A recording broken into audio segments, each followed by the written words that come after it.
Good morning children. आज हम लोग चैप्टर 12 वीरः अभिमन्यु पढ़ेंगे। वीर अभिमन्यु। देखिए, प्राचीन काले कुरुक्षेत्रे पांडवानां कौरवानां च मध्ये युद्धम अभवत। प्राचीन काल में कुरुक्षेत्र में पांडव और कौरवों के बीच युद्ध हुआ। प्राचीन काल में कुरुक्षेत्र में पांडव और कौरवों के बीच युद्ध हुआ था। पांडवाः पांडोः पुत्रा आसन्। पांडव पांडव के पुत्र थे। पांडव के पुत्र थे। पांडवाः पंच आसन्। पांडव पांच थे। पांडवाः पंच आसन्। पांडव पांच थे। इमे युधिष्ठिरः भीमः अर्जुनः नकुलः सहदेवः च। ये युधिष्ठिर, भीम, अर्जुन, नकुल और सहदेव थे। कौरवाः शतः आसन्। कौरव 100 थे। ते धृतराष्ट्रस्य पुत्रा आसन्। वे धृतराष्ट्र के पुत्र थे। कौरव धृतराष्ट्र के पुत्र थे। अभिमन्युः अर्जुनस्य पुत्रः आसीत्। अभिमन्यु अर्जुन का पुत्र था। सुभद्रा तस्य माता आसीत्। सुभद्रा उसकी माता थी।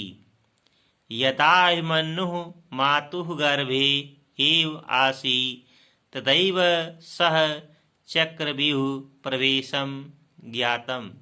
जब अभिमन्यु माता के गर्भ में था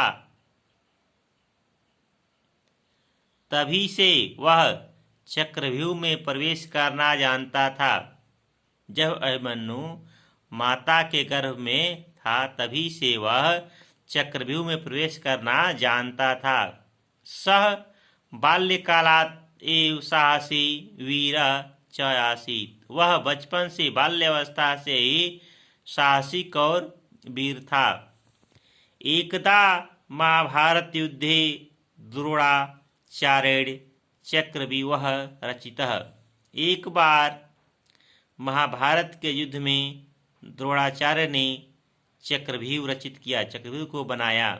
युधिष्ठिरः अति चिंतितः आसीत्। युधिष्ठिर बहुत चिंतित थे। चिंतितं युधिष्ठिरं दृष्ट्वा अभिमन्यु तम् अपृच्छत्। चिंतित युधिष्ठिर को देख करके अभिमन्यु ने उनसे पूछा, तात कथम चिंतसि।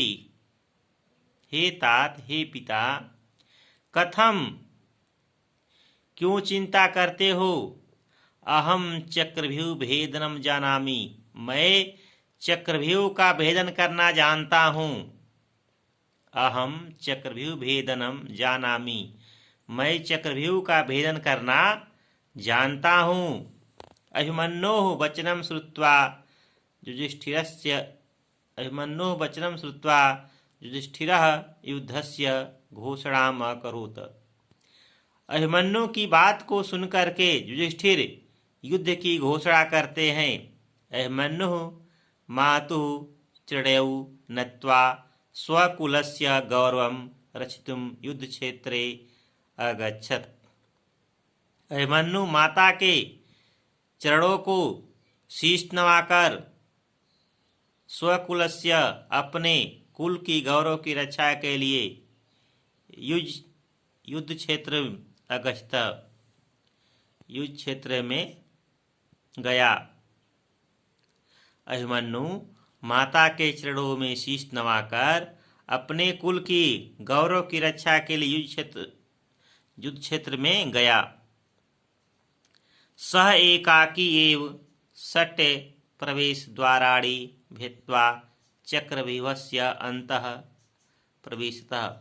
वह अकेले ही 6 प्रवेश द्वार को भेद करके चक्रव्यूह में प्रवेश किया। किंतु यदा सः अंतिम द्वारे आगच्छतः शत्रुभिः परिवृतः, किंतु जब वह अंतिम द्वार पर गया तो शत्रुभिः परिवृतः, शत्रुओं से घिर गया। किंतु जब वह अंतिम द्वार पर गया तो शत्रुओं से घिर गया। एकतः एकाकी बालः मनुः अपरतः युद्धे कलाकुशलाः सप्त महारथिनः आसन्। एकतः अकेले बालक अभिमन्यु और दूसरे वे युद्ध कला में कुशल 7 महारथी थे। एव सह वीरः सप्त महारथी भी सह युद्धमानः वीरगतिं प्राप्त। इस प्रकार वह वीर 7 महारथियों के साथ युद्ध करता हुआ वीर गति को प्राप्त हुआ। एव सह वीरः, इस प्रकार वह वीर 7 महारथियों के साथ युद्ध करता हुआ वीर गति को प्राप्त हुआ। तस्य वीर गाथा अद्यापि प्रेरका अस्ति, उसकी वीर गाथा आज भी प्रेरक है। उसकी वीर गाथा आज भी प्रेरक है।